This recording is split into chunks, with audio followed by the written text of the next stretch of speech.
the channel, guys.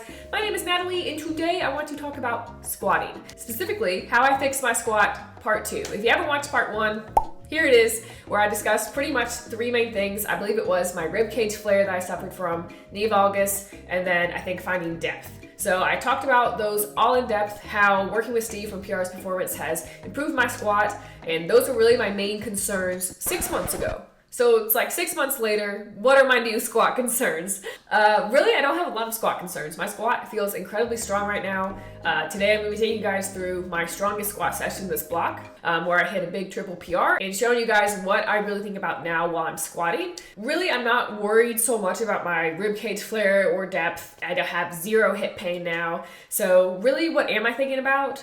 I'm thinking about probably center of mass control the most. Like, how do I feel the most planted in my squat to where I can come down, keep the bar pretty much up and down like normal, and push back up out of the hole? That's what I'm thinking about the most, is how can I make a really solid structure and good positioning. That stems from the unrack and pretty much just good foot pressure. So today we're talking about the tootsies, the feet. That's right, baby. How do your feet impact your squat? So really, my argument for today's video is that you need good foot pressure, a flat foot, not a scrunched foot, not a heel foot, not a toe, whatever. You just need to find a good solid flat foot position over the middle of your foot the entire time. So without further ado, I'm just gonna roll the footage from my heaviest squat day of this block, where I hit a big PR triple. I'm gonna take you guys through my jumps, working up to my top set, what I think about, and then how I kind of just plant my feet to have a nice solid center of mass and not shifting around throughout the squat. So without further ado, roll the footage.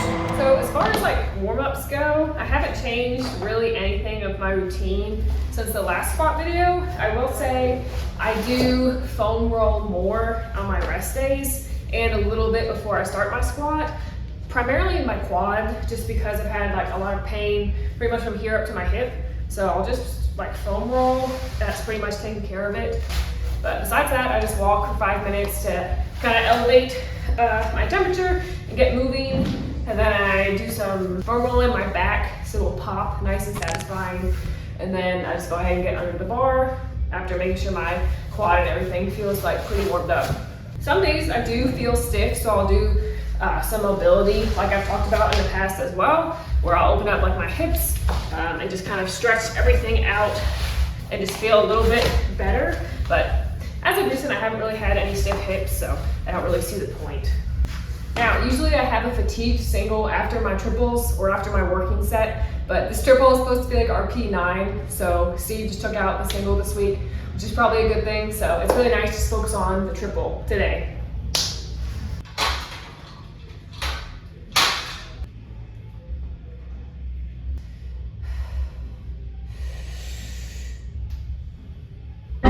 Just kidding.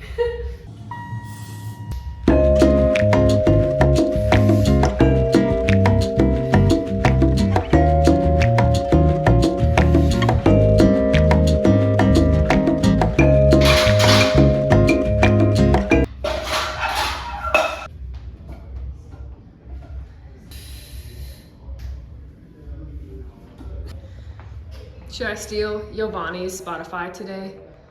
I don't know. No, I won't do that. Don't worry, not today. You're safe today, Giovanni. Next time, not so much.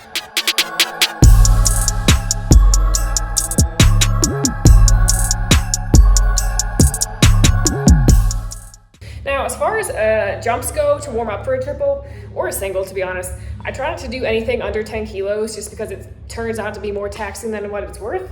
So I went 70 kilos, 120. I'll probably go 140, 50, or then 160, and then see how that moves, and then determine if I want to do like 167 or 170 after that for a triple, because there's no point in overtaxing myself. If I feel good under the bar, I'll go ahead and roll right into my top set. If I feel kind of stiff, then maybe I'll do a couple more sets, but today I feel pretty good so far, so I'll probably do this for a couple reps, then go ahead and roll into the next set. Now, one thing that I have been changing a little bit, especially with my unrack as I get heavier and heavier weight, is I used to set up kind of behind the bar, and I'd unrack it in a like decompressed position, and then as soon as I started squatting, I had to flare my chest to make sure I didn't collapse immediately down to the hole. I'm pretty sure Steve has a video on his channel. I've begun setting up further in front of the bar to where I can unrack it and never have to worry about positioning on my back. So as I'm setting up, my feet are a little bit more forwards and I feel like really, really strong with the bar on my back where I don't have to flex or change any positioning coming down to the hole. So it's been super helpful just from a setup standpoint.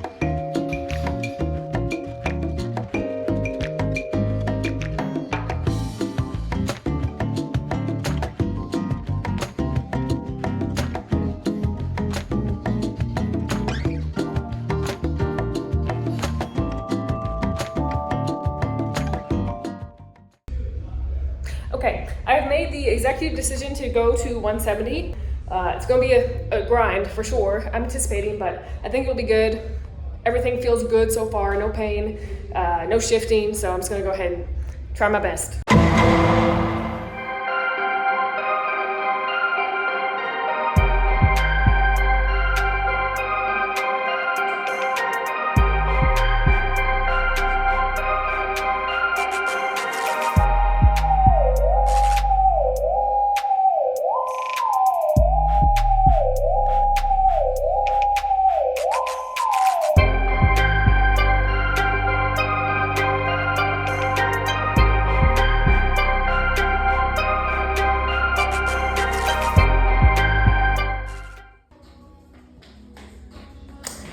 Okay, yay, that moved really, really good. Exactly how I wanted it to move, maybe a little bit better, so awesome. I didn't really hit a super hard sticking point. I felt so planted in my feet.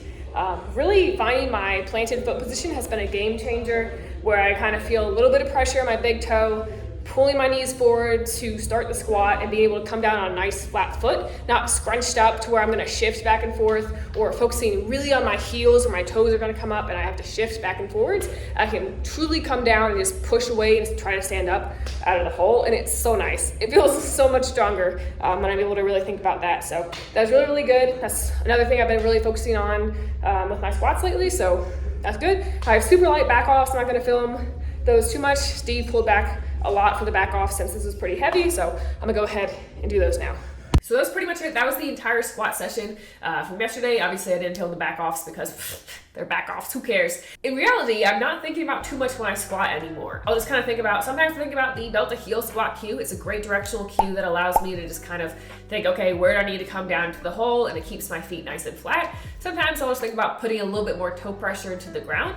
And then sometimes if I think about that too much, I'll scrunch my foot. So I just try to go back to the basics and not overthink the squat anymore. I feel healthy, I feel strong. And really my biggest tip to you out of this video is to find a routine setup and make sure that your foot position is planted so you're not shifting from one way to the other down to the hole. That has helped me tremendously and what allows me to really get a good push out of the hole. Obviously, we are all different and we all squat a little bit different. I am not built like Jesus. Unfortunately, I do not squat 1,000 pounds yet. This is what's helped me the most, is just making sure that I have a nice flat foot, not scrunched up, not tilting here nor there. That has helped tremendously, as well as just, general fatigue management, good programming, great coaching, things like that. Hope you guys enjoyed today's video. If you haven't checked out my How I Fix My Squat Part 1, that was a lot of fun to go through looking at old squat videos there. Thank you guys so much for watching. Do not forget to like and subscribe, and I'll see you guys later for another video next week. Bye!